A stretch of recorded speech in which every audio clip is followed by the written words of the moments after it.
అందరికీ నమస్కారం అండి. మరి నిన్న అమలాపురంలో బట్టలపాలెంలో కీర్తిశేషులు దంగేటి వెంకట నారాయణ గారి కుమార్తెలు సౌమ్య మరియు హారిక మిక్చర్ ఫంక్షన్ సందర్భంగా బంధుమిత్రులందరికీ కూడా భోజనాలు పెట్టుకోవడం జరిగింది. అదేవిధంగా కొంతమందికి మిగిలిపోవడంతో వాళ్ళు పడేయకుండా మన జానీ భాష సేవ సమితికి ఫోన్ చేయగా తక్షణమే మేము అక్కడ వెహికల్తో వెళ్ళి అక్కడున్న ఫుడ్ని పార్సల్ చేసుకుని అమలాపురంలో పలు ప్రాంతాల్లో పేద ప్రజలకి పంచిపెట్టడం జరిగింది. మరి ఈ అవకాశం మాకు ఇచ్చినటువంటి నాని గారికి హృదయపూర్వకంగా అభినందనలు తెలియజేస్తా ఉన్నాం.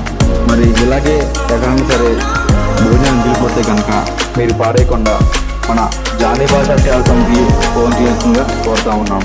జై హింద్.